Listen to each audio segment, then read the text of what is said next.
John Swinney makes huge announcement that leaves Westminster shaking. John Swinney swore he'd steer the SNP away from disaster.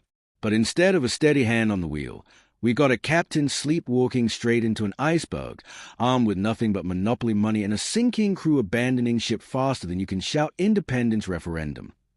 The truth? The SNP is imploding before our very eyes. This is UKE News, and what you're about to hear isn't just a party in decline. It's a political catastrophe of historic proportions. Let's start with a brutal reality. The SNP spent less than £780,000 during last year's general election. Sound like a lot? Think again. Scottish Labour dropped £2.7 million. That's not just being outspent, it's financial annihilation.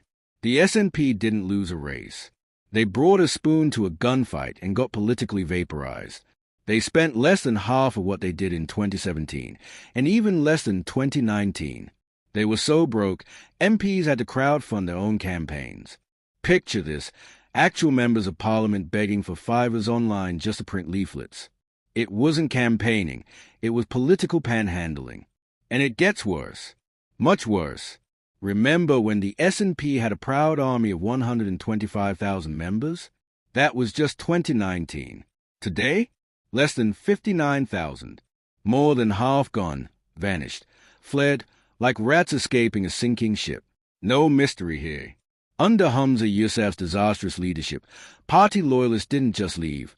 They ran like their hair was on fire. Now John Swinney's been handed the controls, trying to rebuild a crumbling empire with duct tape and desperation. The financial apocalypse isn't just bad bookkeeping, it's existential. According to Edinburgh University's Professor James Mitchell, the SNP now lacks money, members, and momentum. That's a political trifecta of death. Labour didn't just spend more, they crushed them. While the SNP was counting pennies, Labour soared from just 1 MP to 37 seats. That's not progress, it's a political resurrection. Even the Scottish Tories outspent the SNP. Let that sink in. When the Tories, barely clinging to relevance in Scotland, are blowing you out of the water financially, you haven't hit rock bottom. You tunneled through it. Now let's talk about 2026, the Scottish Parliament elections. They are looming like a bad sequel no one wants to see, SNP 3, The Reckoning.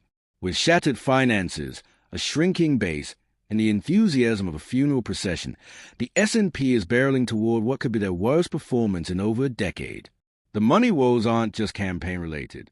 The party lost almost £1 million in Westminster short money, a direct result of dropping from 48 MPs to just 9.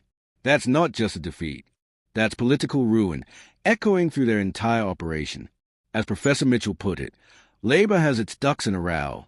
The SNP? Partially clipped. Translation: political roadkill. It gets even more humiliating. The SNP's donor situation is now so dire, they are pulling in less money than UKIP. Let's repeat that. UKIP, a political punchline that's been irrelevant for years, is out fundraising the party in charge of Holyrood. Since Nicola Sturgeon's dramatic exit, major donors have treated the SNP like it's radioactive waste. Their only hope now lies in membership fees, which would be great if their membership wasn't bleeding out like a severed artery. So what's Swinney doing about it? He's trying to perform political CPR on a party that's flatlining. He's got less cash than a first-year uni student, fewer activists than a church bake sale, and the momentum of a shopping trolley with a broken wheel. He promised stability, but the ship is already halfway to the bottom of Loch Ness, and it's dragging the dream of independence down with it. Let's call this what it is, a complete collapse of credibility. Once hailed as a dominant force in Scottish politics, the SNP now looks like a ghost of its former self, limping toward irrelevance. Labour is resurgent. The Tories are keeping pace. And the SNP? They are stuck in a self-inflicted nosedive, alienating supporters and hemorrhaging influence. 2026 may well be the final curtain for the party that once claimed it would lead Scotland to independence. Instead, it's now a symbol of everything wrong with hollow leadership and broken promises. What began as a movement has become a mess riddled with scandal, incompetence, and betrayal. And here's the worst part. The public sees it. They feel it. Scotland deserved better, but what they've got is a party in meltdown,